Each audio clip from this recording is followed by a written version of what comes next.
Welcome back to صبح کی سوچ. ہم اپنی بات کو کنٹینیو کریں گے کیونکہ کل بہت بڑی ڈیولپمنٹ ہوئی ہے. ایرانی صدر پاکستان پہنچے تھے اور انہوں نے وزیر اعظم سے بھی ملاقات کی. صدر پاکستان آصف علی زرداری نے بھی ان کو ریسیو کیا, ملاقات بھی کی, اور فیلڈ مارشل سید عاصم منیر صاحب نے بھی ان سے ملاقات کی. لیکن جو پریس کانفرنس کی that was very interesting. Shehbaz Sharif Sahib نے اس میں کیا کچھ کہا, پہلے وہ سنتے ہیں اور پھر اپنی ڈسکشن کو اپنے مہمان کے ساتھ آگے بڑھائیں. There are spoilers all over the world to scuttle this peace deal. They don't want Iranian nation, great nation, to come out of the ashes of war and touch the zenith of glory.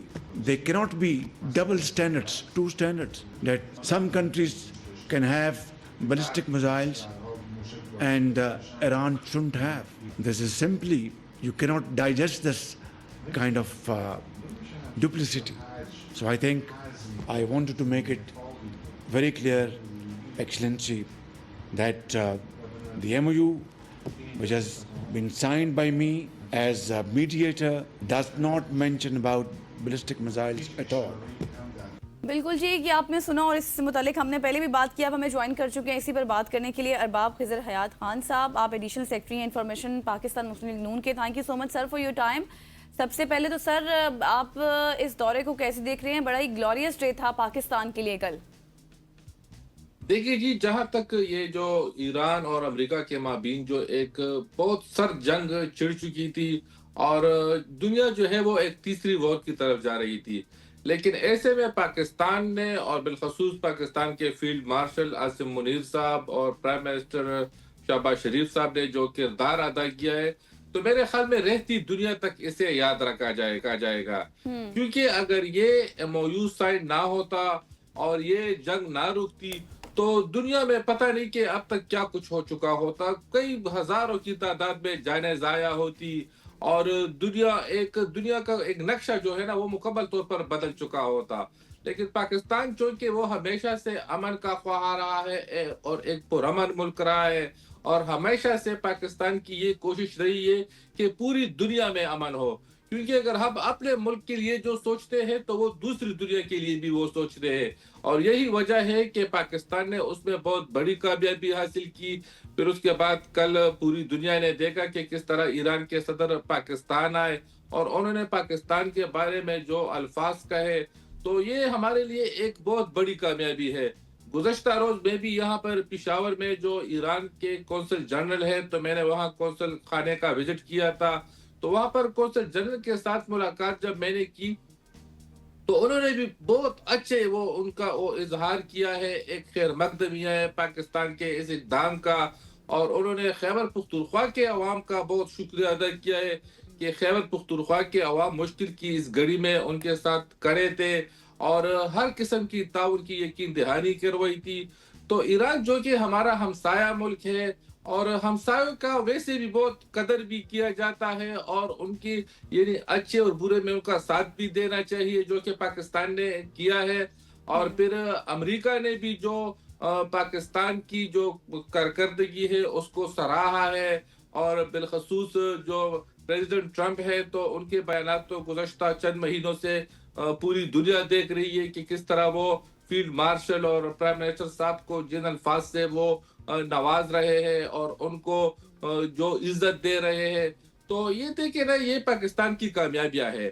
یہاں پر اگر ہم پاکستان میں بیٹھ کر جو ہماری opposition جماعتیں ہیں, یہ سر میں ادھر ہی آ رہا تھا جب یہ جنگ سٹارٹ ہوئی تو یہ کہا جا رہا تھا کہ پتہ نہیں پاکستان نے کوئی اڈے دے دیے امریکہ کو اور اب امریکہ یہاں سے حملہ کرے گا ایران کے اوپر. لیکن پاکستان کا جنگ کے دوران بھی بڑا ہی زبردست کردار رہا. پاکستان نے اپنے آپ کو بڑے متوازن طریقے سے آگے لے کے چلا, اور اس کے بعد جو پاکستان کا کردار ہے اب امریکہ سے زیادہ اس کو ایران سراہ رہا ہے. سو یہ کیوں ہوتا ہے کہ جب بھی پاکستان ڈپلومیٹک فرنٹ کے اوپر کوئی کامیابی حاصل کرتا ہے تو اس کو ہم اس طرح سے اپریشیٹ نہیں کرتے, بلکہ اس میں بھی ہم کوئی نہ کوئی قدغن ڈھونڈنا سٹارٹ کر دیتے, کوئی نہ کوئی کون کسر اگر کوئی رہ گئی ہو تو اس کو ڈھونڈنا سٹارٹ کر دیتے ہیں. دیکھیں, یہ جو پاکستان مخالف لوگ ہیں یا جو پاکستان مخالف سیاسی جماعتیں ہیں, تو اگر ہم ان کو دیکھ لینا تو افسوس بھی ہمیں ہوتا ہے کہ وہ وہی گٹی پٹی پرانی وہ باتیں اسمبلیوں میں بھی وہ کہتے ہیں, باہر بھی وہ کہتے, چلتے کہتے پھرتے ہیں, میڈیا کے سامنے بھی. دیکھیں, پاکستان کا ایک اچھا امیج ہمیں دنیا کو بتانا چاہیے. دیکھیے ہر دنیا کے جتنے بھی ممالک ہیں، ترقی یافتہ ممالک ہیں، تمام میں کچھ خامیاں بھی ہوگی، کچھ ان میں برائیاں بھی ہوگی، لیکن اس کا یہ مطلب تو نہیں ہوتا ہے کہ ہم اس کو اچالیں اور ہم میڈیا پر آ کر یا ہم اسمبلی فلور پر کھڑے ہو کر ہم وہ باتیں کریں۔ اس وقت جو پاکستان جہاں کھڑا ہے تو دیکھیے ہمیں اس کو دیکھنا چاہیے۔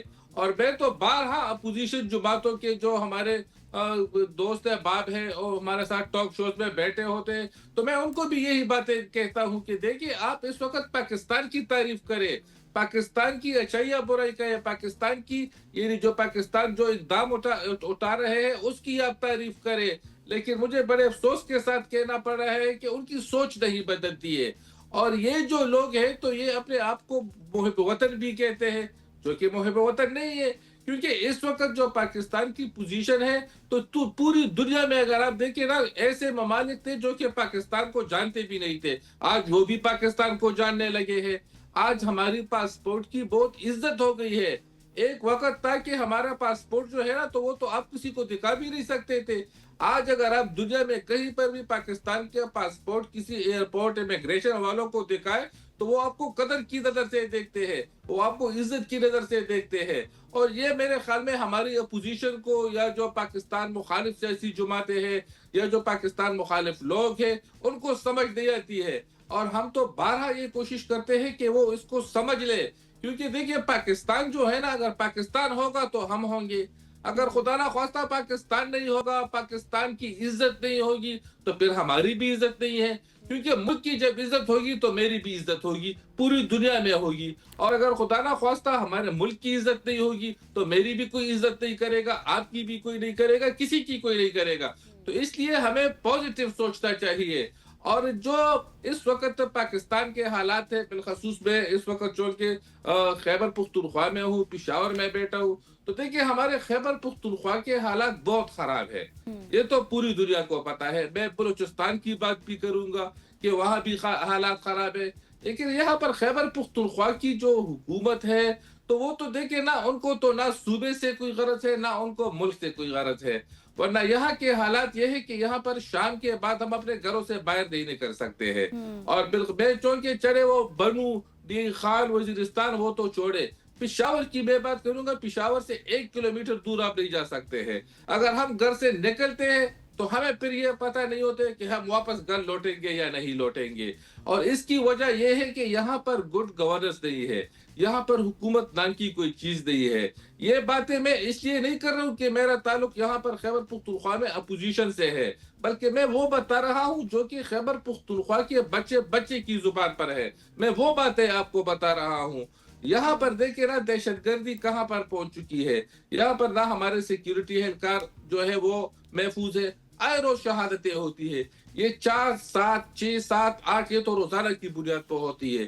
ہمارے پولیس اہلکار شہید ہو رہے ہیں، ہمارے جو ہے عام شہری شہید ہو رہے ہیں، کوئی محفوظ نہیں ہے۔ بالکل سر، آپ درست یہاں پر فرما رہے ہیں۔ اب تھوڑا سا آگے بڑھتے ہیں، مجھے بتائیں کہ اگر ہم ملکی سیاست کی بات کریں تو یہ جو بجٹ آیا ہے جو 2026-27 کا، یہ بجٹ تو کہا جا رہا ہے کہ بڑا ہی دوست بجٹ ہے، اس کے ساتھ ساتھ بڑی ٹیکس وغیرہ کے حوالے سے، ریلیف کے حوالے سے باتیں کی جا رہی ہیں، لیکن آپ سمجھتے ہیں کہ کیا واقعی ایسا ہے؟ کیونکہ گراؤنڈ ریالٹیز میں تو اگر ہم دیکھیں تو ابھی بھی غریب طبقہ مزید ٹیکسز، مزید مہنگائی کی طرف ہی جا رہا ہے۔ دیکھیے جی، بجٹ پہ میں آپ کو ذرا ایک دلچسپ بات بتا دوں نا، کہ یہ جو بجٹ ہوتا ہے نا، تو جب سے تو میں پیدا ہوا ہوں یہی ہم باتیں سنتے آ رہے کہ بجٹ جو ہے عوام دوست ہے، کوئی کہہ رہے کہ نہیں یہ عوام دشمن بجٹ ہے، کوئی کہتا ہے کہ پتہ نہیں بجٹ میں کیا ہے۔ یہ بجٹ کو دراصل کوئی سمجھ ہی نہیں رہا ہے کہ بجٹ میں ہوتا کیا ہے۔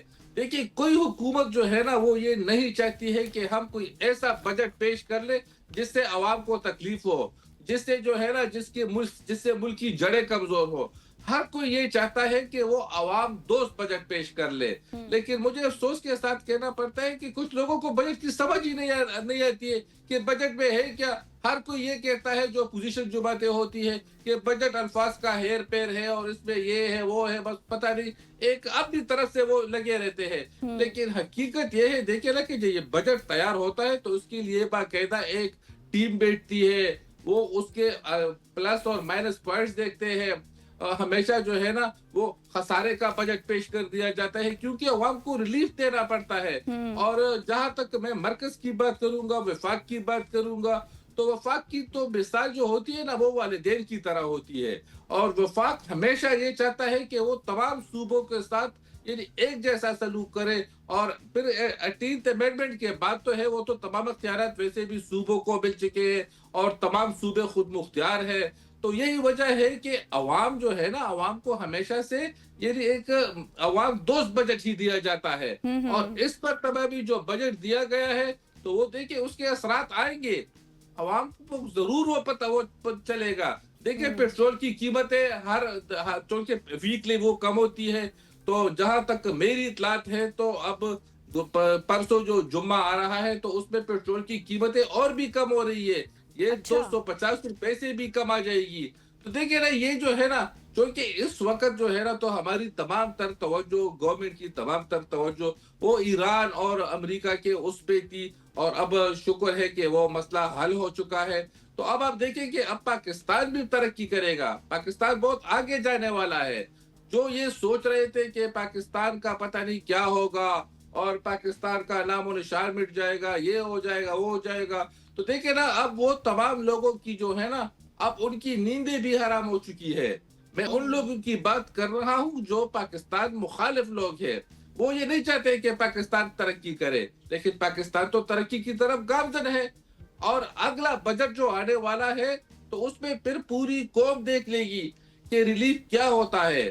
اور یہ ہماری دعا ہے اور پوری قوم کی بھی یہ دعا ہے کہ موجودہ حکومت برسر اقتدار رہے اور اسی طرح ہم کامیابیوں کے لیکن ارباب صاحب جو آپ نے اکنامک ریوائیول کی بات کی ہے، ہم نے دیکھا ہے کہ جب جنگ سٹارٹ ہوئی تو سب سے زیادہ مہنگا پیٹرول پاکستان کی مارکیٹ میں، اگر ایشیا کی مارکیٹ کی بات کی تو پاکستان میں بک رہا تھا. ٹھیک ہے ہم نے کم کیا لیکن ابھی اس طرح سے بھی عوام کو ریلیف نہیں ملا. سو اکنامک ریوائیول کہیں نہ کہیں پہ ایک ایسا سبجیکٹ ہے جس میں یہ گورنمنٹ ابھی بھی اس طرح سے کامیاب نہیں ہوئی. نوجوانوں کے لیے جابس کریشن نہیں ہے اور بہت سارے ایسے اکنامیکلی سیکٹرز ہیں جہاں پہ اسپیشلی اگر ٹیکس کلیکشن کی بات کی جائے تو اس طرح سے ٹیکس کلیکٹ نہیں ہوتا، تو آپ کو پیٹرولیم لیوی بڑھا کے وہاں سے کلیکٹ کرنا پڑتا ہے. سو بہت سارے ایسے سیکٹرز ہیں جو کہ 4 سال میں شہباز شریف صاحب ٹھیک نہیں کر سکے. دیکھیں اس وقت آپ جو باتیں کر رہے ہیں بالکل میں اس سے اتفاق کرتا ہوں. میں کیوں جھوٹ بولوں گا، میں تو وہی بولوں گا جو سچ ہو.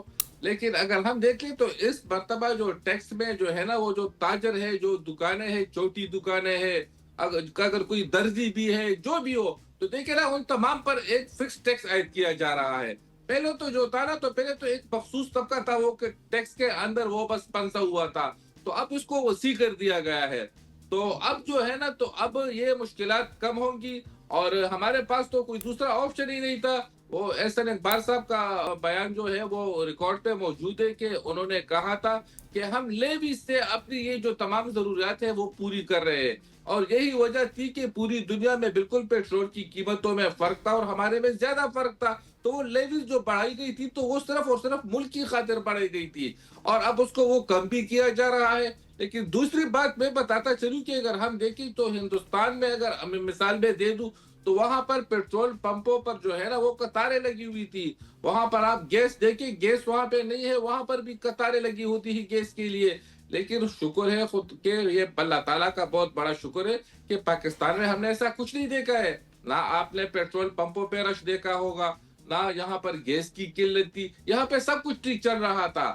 تو دیکھیں نا اگر کوئی حکومت جو ہے وہ مشکل فیصلے کرتی ہے تو وہ عوام ہی کی خاطر کرتی ہے.